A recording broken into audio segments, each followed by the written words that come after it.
Good morning, and welcome to one of our videos as part of the COVID Summit.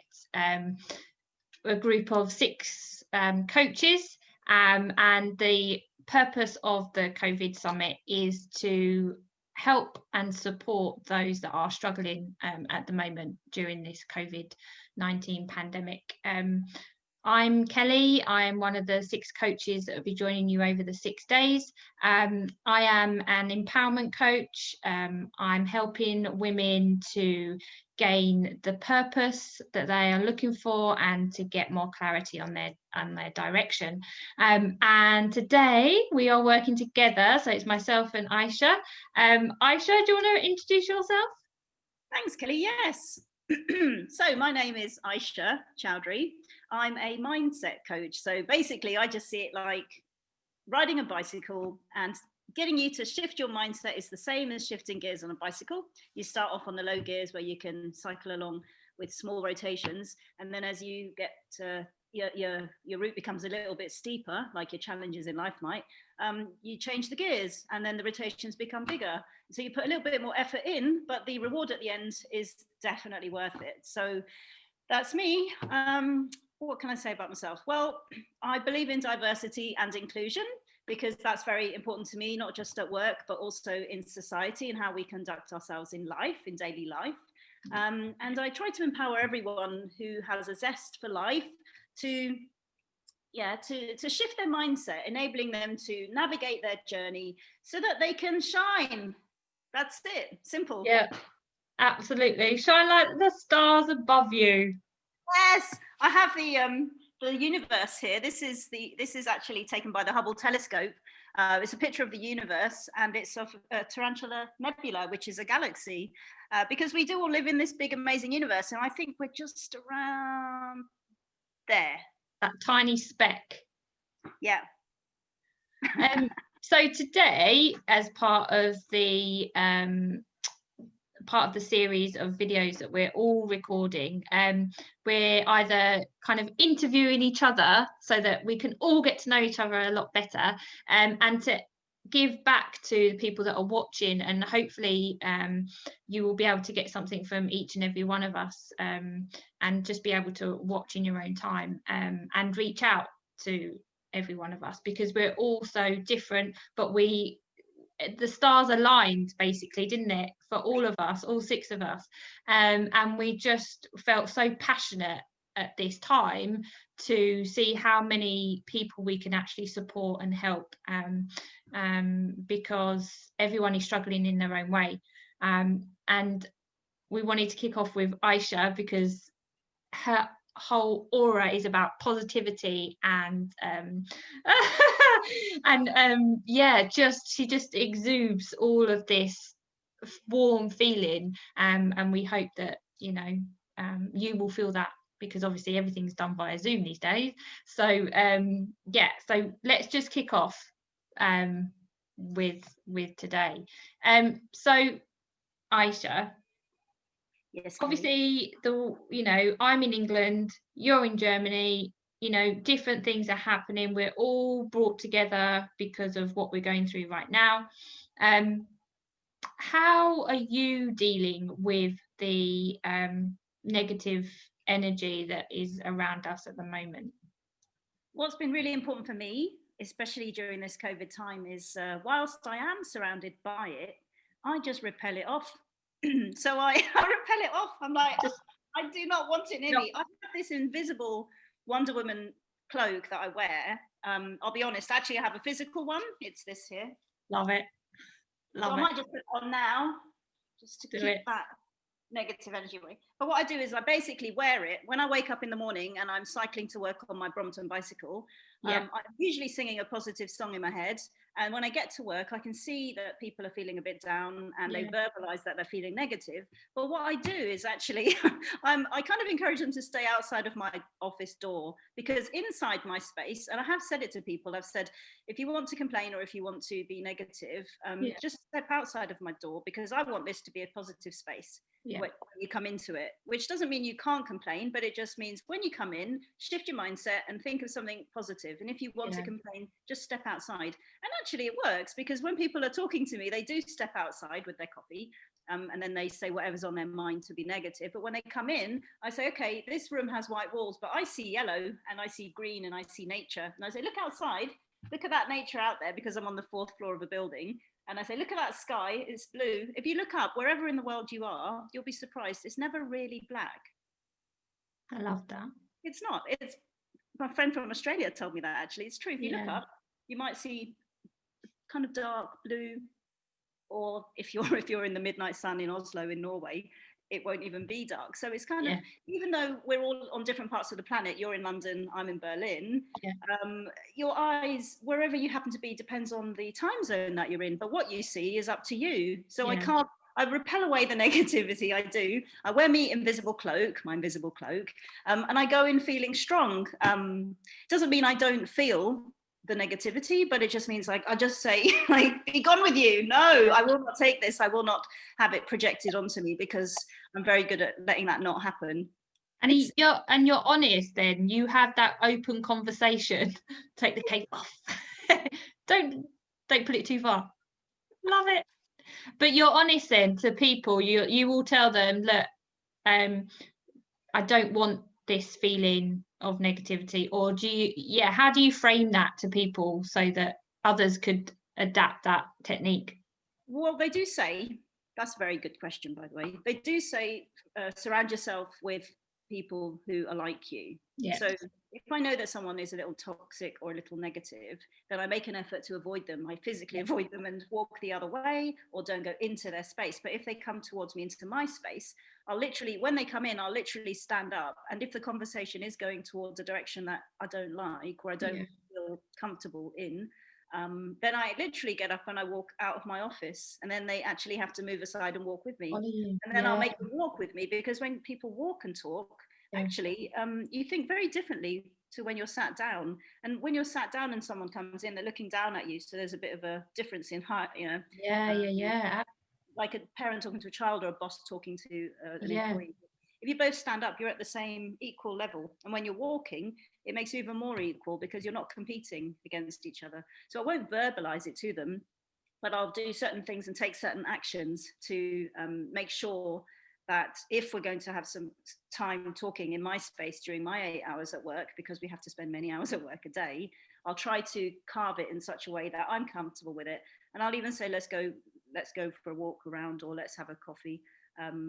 But try and avoid that space coming into my office. I have gone so far as to say to some people verbally, this is, you know, as I said, this is the positive space, my office. And if you want to, you know, talk about something that's a pain point, let's do that. But then I'll physically get up, and I'm not going to say something, I'm going to get up and walk outside with you now. I'll just, just naturally. Yeah, and sometimes I'll even go outside if that's possible, because when you're outside breathing fresh air, you're breathing in fresh air, and you have a very different thought to when you're sat inside surrounded by office furniture and office space. So I try to create a positive environment. I love that. I love that kind of imagery of someone walking in, and you can instantly feel that they're not, you know, they've come to you and they want to kind of just bombard you, or they have something that they need to tell you, but to deflect from that and to, I love that imagery of you both walking at the same level, that kind of thing. What about, you know, everybody, lots of us are obviously stuck at home, and that's a really good technique that you could put into practice when you're working in a work environment. If, you know, lots of us are spending a lot of time at home, a lot of time online, connecting with people, you know, there's a lot of negativity out there. For myself, I have taken myself off of things, and that power of saying no.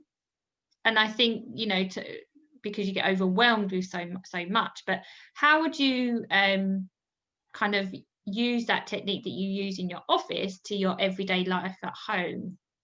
It's really simple for me. I basically open up my calendar for the day that I'm going to be at home, and I split it into work time and me time. So me time is usually in the bathroom. I'll be singing a song, because I always wake up with a song in my head.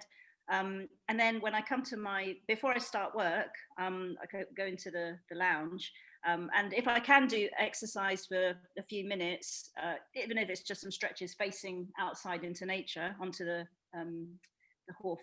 courtyard where there are trees and there's colour, I'll do that. I've also got a yoga cushion that when I can sit still, I sit and I'm just like, a few minutes, I just kind of put myself into the zone of, you're at home, you're in your space. This is where you want to be. I only do it for a couple of minutes, but I kind of get into the zone. And when I do, before I start work, I get myself, it's like a science lab jug, and I fill it up with water, and I make sure that I get through that throughout the day, because when I'm hydrated, then I think differently. If I'm not hydrated, I get tired and I get a dry throat, and I'm kind of a little bit, bit cranky. Yeah, a little bit cranky. So I do that. And also I've created a workstation upstairs. So I literally have a switch, like I wonder if I can just reach this around the corner. When I finish my day, I literally switch that off. Oh, you switch it all off? You switch it off. So I switch off mentally, and also I can't check my emails. Obviously I take regular breaks and look out the window and carve out the lunchtime break, carve out 2 breaks. So you've got breakfast, lunch, dinner, and then snack breaks, which snacking doesn't mean chocolate. It could also mean like apple rings or things that, because they say healthy minds, healthy, what is it? Healthy body, healthy mind. Yeah. So I've introduced these things into my life because in the workspace at the office, I wouldn't necessarily do them. But at home, I'm in complete control of what I want to do. Yeah. I also purposely, I work upstairs and I keep my water downstairs, the jug. So when I finish the glass, I make myself move, because you can often find yourself sitting at your desk for a very long time. Absolutely. And moving also makes you feel good. It releases, if you move more than just by walking, it releases endorphins. I say endomorphins, but it's endorphins for chocolate. So doing things like that and having regular breaks, and also communication. That's really important to me, especially during the COVID time. I'm a people person. I'm an extrovert. So what I try to do is use WhatsApp, use Skype, use Zoom, use Messenger, but within reason, so that I still get done what I'm supposed to get done. But for me, just those short moments of connectivity with my fellow human beings makes me feel good. And then I'm more focused on not being distracted, rather than saying, right, I will only work for 8 hours and not look up. So I would encourage people to adjust what they do so that it works for them. And I also physically get changed into work clothes when I'm at home. Otherwise, this sitting in your pajamas, not good. It's not good. No, it's not good. It's not good. No. Kind of like, you get kind of like, oh, I'll just get comfy. I'll just, it's not good frame of mind to be in, is it? No, the last thing I do is, Kelly, is I've got a slack line upstairs. It's 3 meters long. Do you know what a slack line is? No. Do you mean like a washing line? You could say that, but it's very long and you balance on it. So it's usually okay, yeah. Usually connected between 2 trees, but in our case, upstairs it's 3 meters long, and so I open the balcony door, go out onto it, and I have to balance. Love that idea. What that does is it makes me shift my mind from work to because it's quite a little workout, even if it's only for 10 or 30 seconds. And if you're good, you refocused. Yeah, you refocus. I love all of these little pieces. I think because for me, I'm working from home all the time. There isn't an office to go into, and now obviously lots of people are being furloughed or they're having to work remotely. So little things like you say, you put in a jug somewhere else that you get up and walk to, positioning of your workspace so you're looking out to nature, all these little tweaks, going out and buying some more plants to release the oxygen, all of these things that we can do for our well-being will then have a positive knock-on effect, won't it? So love those. So how, in all of this chaos that we're having at the moment, how do you you have touched on it actually, but my next question was, how do you remain calm and keep that positivity level? Because I think it's like, we called it a corona coaster, where it kind of goes like this sometimes. How do you keep kind of that balance going? Okay, so for me, based on previous life experience, my mother was very sick. She had kidney failure and was waiting for a transplant. So we were kind of on edge for 10 years. And once you experience that level of having to be on edge, when something like Corona happens, you of course take it 1,000% seriously. But my advice actually to anyone is don't worry until you have to, because there's no point. You can do everything you can to reset your environment, and of course you can watch social media and the TV and get your mind to take in all that's going on. But we, for a year, well, since March, even December last year, it's almost been a year. You can't live in fear. My motto is to inspire without fear. So it means try to move forward with the life that you've got. Nobody knows what's happening. We're waiting for a vaccine to come. But we know those scientists are working really hard. And in the meantime, just try to fill yourself up with moments of positivity and joy and happiness, and engage with others, because it's, of course, it's serious what's going on out there, but don't let it absorb you. Yeah, because you can't control it, can you?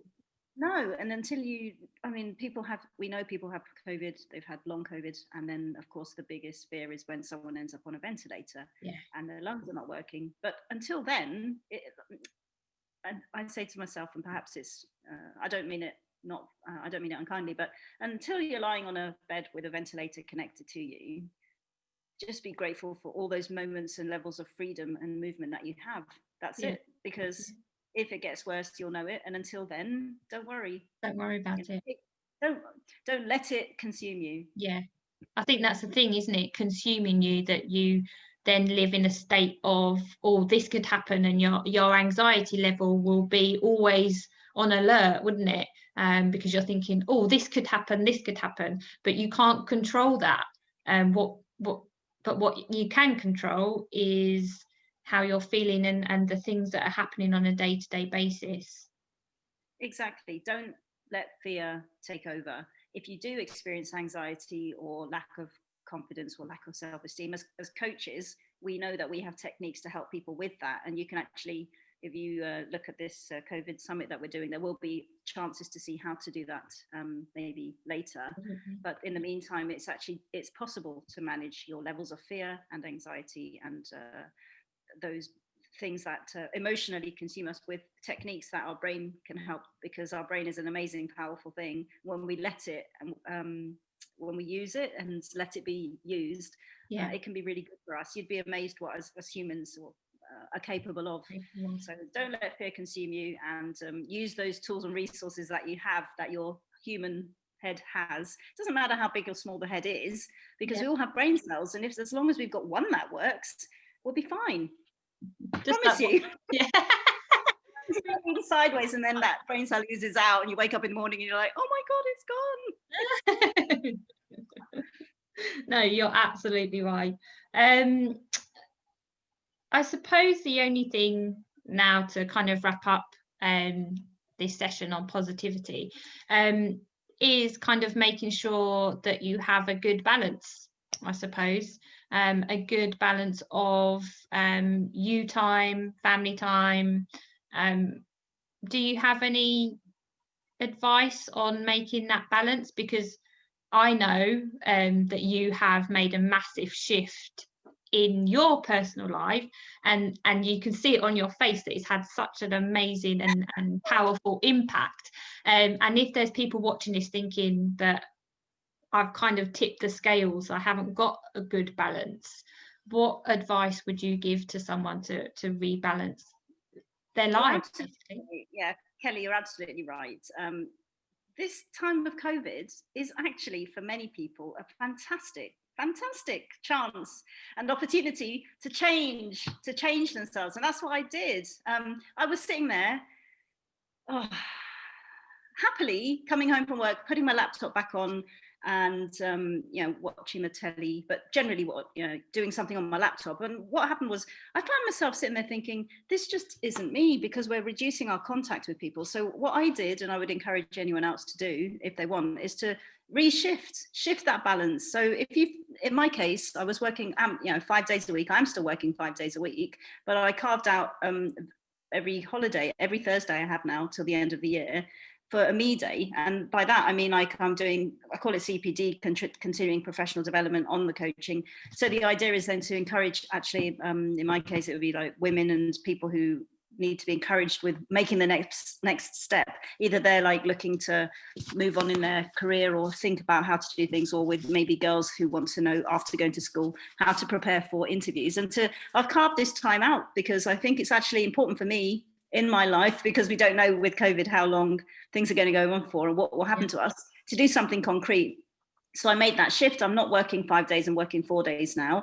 And in the evenings, I switch off media, social media, if I can, because I can't every day, and dedicate that then to the space that I'm in, the 4 walls that I'm surrounded by, which are wood and not plastic, yay. So I walk around the block and do that at lunchtime because it's daylight. With winter coming up, I make sure I go out during the daytime, because when work finishes, it's dark.